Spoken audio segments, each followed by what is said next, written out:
Hello everyone, welcome to my new video. তো আশা করি সবাই ভালো আছেন। আমি মোহাম্মদ ওবায়দুল হোসাইন।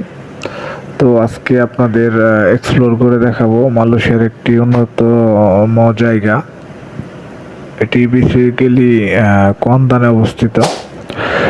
তো আজকে এই জায়গাটা আমি ভিজিট করব এবং এক্সপ্লোর করে আপনাদেরকে শেয়ার করব। তো সাথেই থাকেন।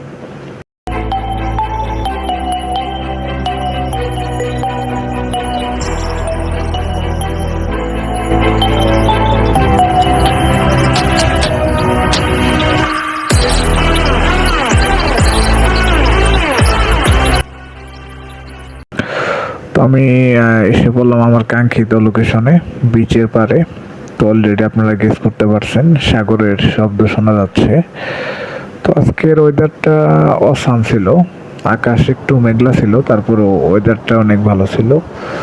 তো আমি আর কি সাগরের পারে এসে পড়লাম। তো আজকের সাগরটা অনেকটাই উত্তাল ছিল কিছুটা, তবে এটা বেসিক্যালি এরকম থাকে না। তবে আজকের যে এরিয়াল ভিউটা মানে আমার কাছে অস্থির লাগছিল। তো আপনারাও দেখেন যে সাগরের যে একটা উচ্ছ্বাসতা বা একটা ফ্রেশনেস, এটা আপনারা আসলে দেখলেই বুঝতে পারবেন। তো আমি কিছুক্ষণ হাঁটাহাঁটি করলাম, মনটা এত ফ্রেশ লাগলো যা বলে বোঝানোর মতো না। সত্যি অ্যামেজিং। আসলে প্রকৃতি মানুষকে এতটুক সুখ শান্তি দিতে পারে যেটা আপনি যখন টাকা থাকবে সময় থাকবে না, সময় থাকবে টাকা থাকবে না, আর টাকা সময় দূরেই থাকবে, কিন্তু আপনার ভিতরের যে কারেন্ট, যে শক্তি, সেটা থাকবে না। তো কারেন্ট শক্তি যতদিন আছে চলে, ঘুরি ফিরি, খাই, পাগলামি করি, পাগল মনের কথা শুনি, তারপর ঠাস করে একদিন মরে যাবো। কথাটা কন্টেন্ট হলো বাস্তব। আসলে কয়দিন আর বাঁচবেন? তো যে কয়েকটা দিন আল্লাহর পৃথিবীতে আছেন, খান দান এনজয় করেন, সুস্থ স্বাভাবিকভাবে থাকেন, ঘোরাফেরা করেন, পৃথিবীটা কতটা সুন্দর সেটা উপভোগ করেন।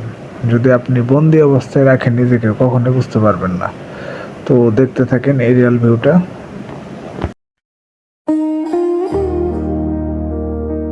কত মানুষ ফিরিয়ে দিলাম তোমায় পাওয়ার আশা,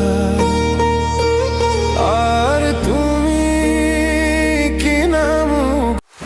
এভরিওয়ান, আশা করি ভিডিওটি আপনাদের কাছে ভালো লাগছে।